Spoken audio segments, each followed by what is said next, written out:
El día de hoy te quiero contar una historia que no es fácil de comprender. Me gustaría saber, ¿alguna vez que hayas ido a la iglesia han comentado este tema tan fuerte? Porque es normal dejar pasar este tipo de historias por alto. No lo sé si es por querer ocultar realidades que al final del día están escritas en la Biblia y solo haría falta sentarse a leer un poco. Esta historia es profundamente perturbadora y desgarradora. Nos enfrenta a la realidad cruda de la depravación humana y la falta de moralidad en una sociedad que ha perdido su camino. Te pido que tengas precaución porque esta historia es inapropiada para menores de edad. Por favor, no olvides suscribirte y darle like. No me gustaría que te perdieras historias tan interesantes como estas. Quiero contarte un poco sobre cómo era la situación en Israel en aquella época. Durante el período de los jueces, Israel era una confederación de tribus, más que una nación unificada bajo un solo gobierno. No había un monarca que gobernara sobre todo el territorio israelita. En cambio, la autoridad estaba fragmentada y, en muchos casos, ejercida por líderes locales o jueces que Dios levantaba en momentos de crisis. Estos jueces no eran necesariamente jueces en el sentido moderno de la palabra, sino más bien líderes militares y carismáticos que guiaban al pueblo en tiempos de necesidad.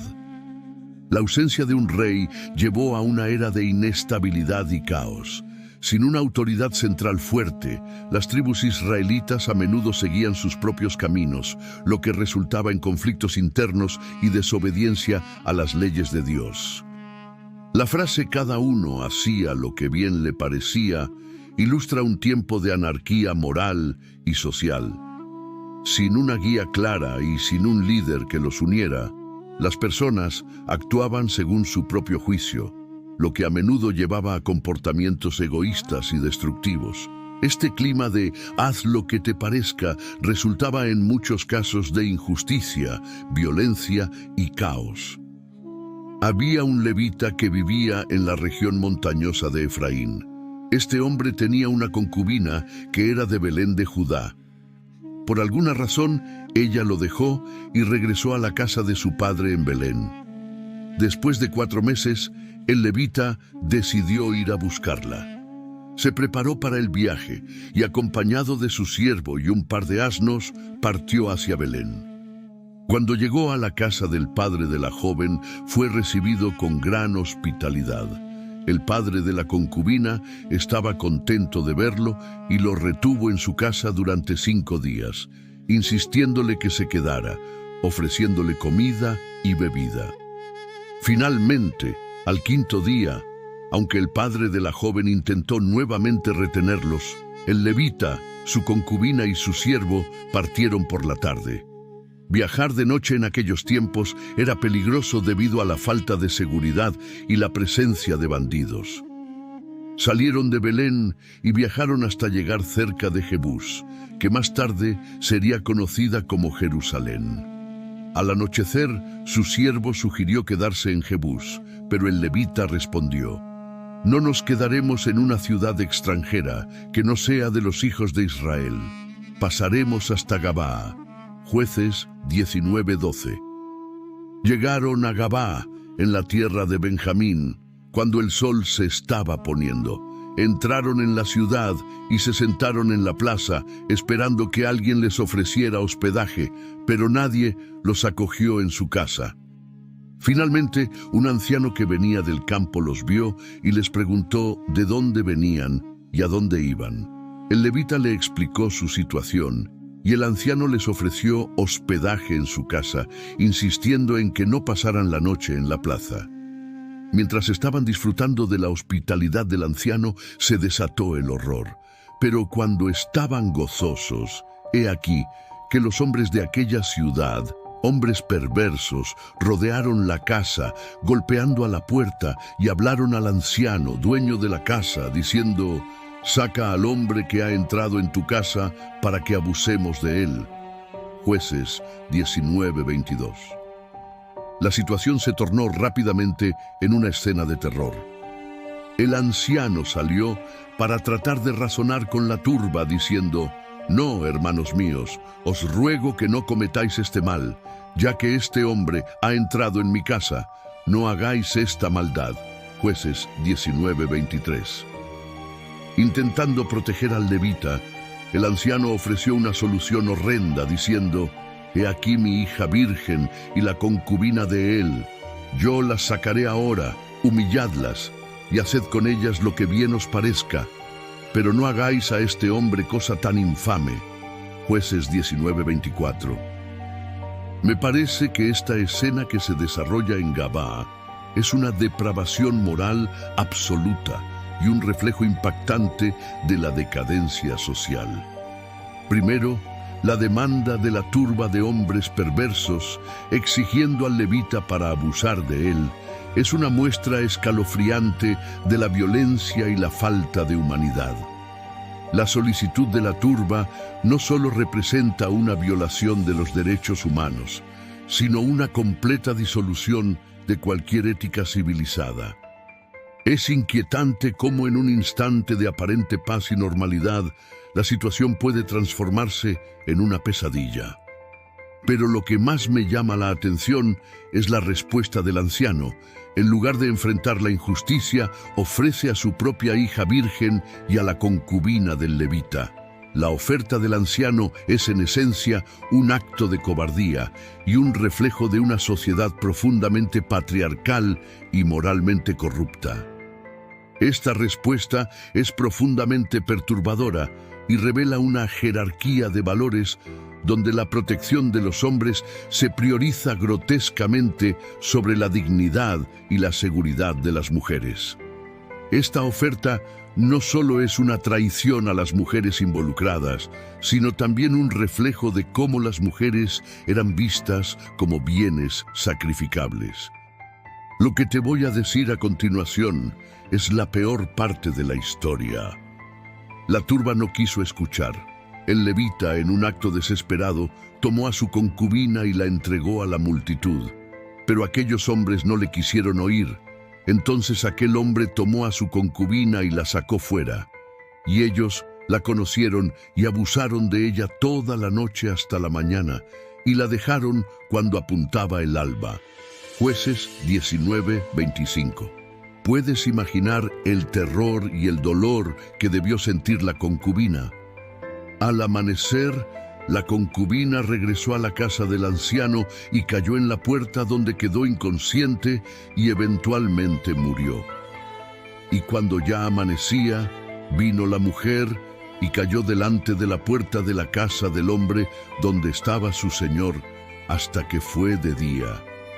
Jueces 19:26. Por la mañana el levita se levantó para continuar su viaje, sin saber aún la suerte de su concubina. Y levantándose su señor por la mañana, abrió las puertas de la casa y salió para seguir su camino. Y he aquí la mujer, su concubina, estaba tendida delante de la puerta de la casa con las manos sobre el umbral. Jueces 19:27. Al verla allí le dijo: «Levántate, vámonos», pero no hubo respuesta. Entonces la levantó el hombre y, echándola sobre su asno, se levantó y se fue a su lugar. Jueces 19:28. Al regresar a su casa, el levita hizo algo impactante para llamar la atención de todo Israel sobre la atrocidad cometida. La Biblia dice: «Y llegando a su casa, tomó un cuchillo y echó mano de su concubina, y la partió por sus huesos en 12 partes, y la envió por todo el territorio de Israel». Jueces 19:29. Este acto fue un llamado a la acción, una manera de mostrar la gravedad del crimen cometido en Gabaa. Los israelitas, al recibir las partes, quedaron horrorizados. Y todo el que veía aquello decía: «Jamás se ha hecho ni visto tal cosa desde el día en que los hijos de Israel subieron de la tierra de Egipto hasta hoy. Considerad esto, deliberad y hablad». Jueces 19:30. Después de recibir los macabros mensajes del levita, todas las tribus de Israel se reunieron desde Dan hasta Beerseba. Imagina miles de hombres, mujeres y niños dejando sus hogares y convergiendo en Mizpa, un lugar que rápidamente se llenó de un bullicio de voces y movimientos. El levita, de pie ante la multitud, relata con detalle el horrendo crimen cometido en Gabaa. Yo llegué a Gabaa de Benjamín con mi concubina para pasar la noche, y levantándose contra mí los de Gabaa, rodearon de noche la casa sobre mí, y querían matarme, y violaron a mi concubina de tal manera que murió. Jueces 20:4-5. Con un grito unificado de determinación, Israel decide tomar acción. Se niegan a volver a sus hogares hasta que se haga justicia. La resolución es clara. Gabaa debe enfrentar las consecuencias de sus acciones. Israel envía mensajeros a la tribu de Benjamín, instándolos a entregar a los culpables de Gabaa para que puedan ser castigados. Pero la respuesta de Benjamín es de desafío y negativa, preparándose para defender a sus ciudadanos con uñas y dientes. Sin embargo, Benjamín se niega a escuchar y prepara a sus guerreros para la batalla.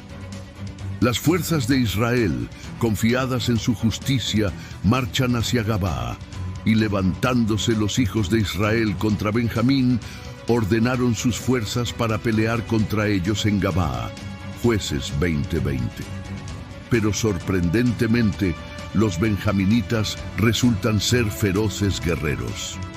Y saliendo entonces los hijos de Benjamín de Gabaa, derribaron por tierra aquel día 22,000 hombres de los hijos de Israel.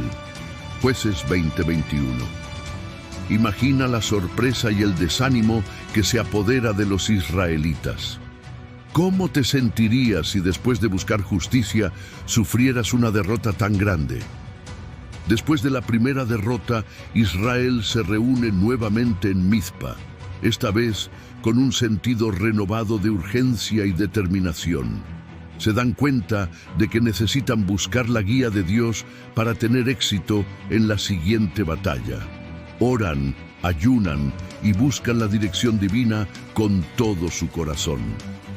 La Biblia dice: entonces los hijos de Israel subieron y lloraron delante de Jehová hasta la noche, y preguntaron a Jehová, diciendo: ¿volveremos a acercarnos a la batalla contra nuestros hermanos los hijos de Benjamín? Y Jehová dijo: subid contra ellos. Jueces 20:26. Con la dirección de Dios, Israel elabora una estrategia renovada para la segunda batalla. Deciden cambiar su enfoque táctico y adoptar una estrategia astuta que les dé una ventaja sobre los benjaminitas. Esta vez, confían en la guía divina y la sabiduría para guiar sus acciones. Están determinados a lograr la justicia que tanto anhelan. La segunda batalla estalla con una intensidad renovada. Los israelitas y los benjaminitas chocan una vez más en el campo de batalla, con espadas desenvainadas y corazones llenos de determinación. La lucha es feroz y encarnizada, con ambos lados luchando con todas sus fuerzas por la victoria. Sin embargo, a pesar de su estrategia renovada y su búsqueda de la dirección divina, Israel sufre otra derrota dolorosa en la segunda batalla, y Benjamín salió al encuentro de ellos desde Gabaa el segundo día, y derribaron de los hijos de Israel otros 18,000 hombres, todos estos espada en mano. Jueces 20:25. Desesperados, los israelitas ayunan y ofrecen sacrificios, buscando desesperadamente la ayuda de Dios.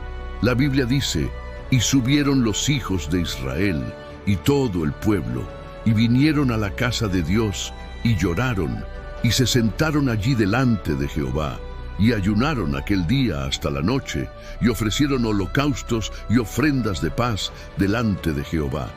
Jueces 20:26. Dios finalmente les asegura la victoria.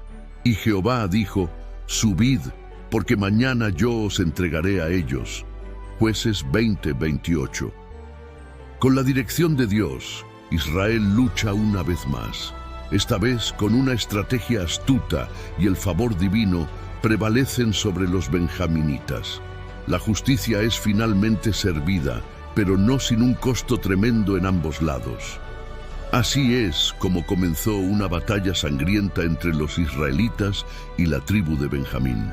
Al principio, los benjaminitas prevalecieron, pero después de 3 días de intensos combates, los israelitas derrotaron a Benjamín, dejando solo 600 hombres que huyeron al desierto. Sin embargo, la historia no termina aquí. Los israelitas, llenos de remordimiento por haber casi aniquilado a una tribu de Israel, buscaron una solución para preservar a Benjamín. Habían jurado no dar a sus hijas en matrimonio a los benjaminitas, así que idearon un plan.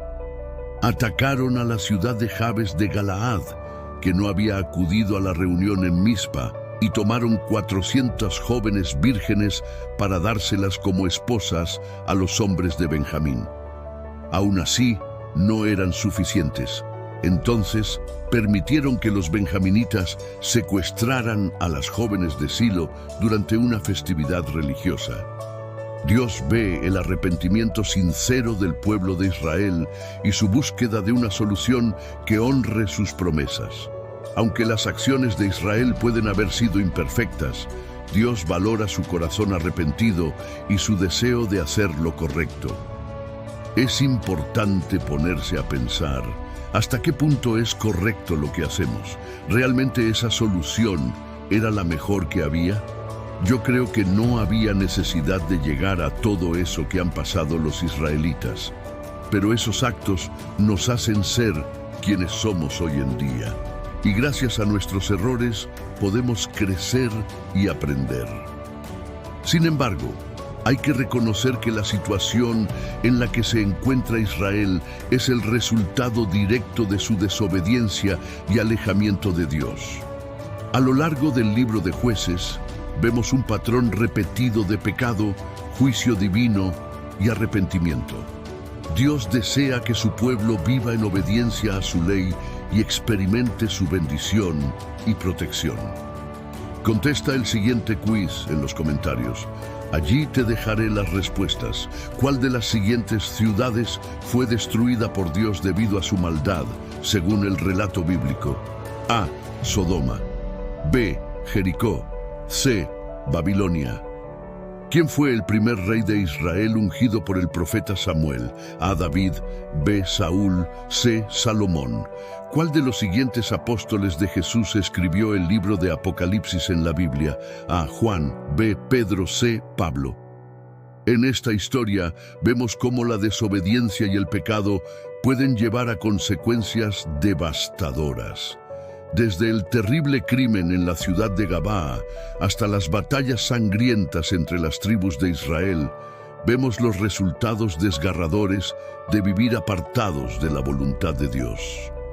Nos recuerda que nuestras acciones tienen consecuencias y que nuestras decisiones pueden afectar no solo nuestras propias vidas, sino también las vidas de aquellos que nos rodean.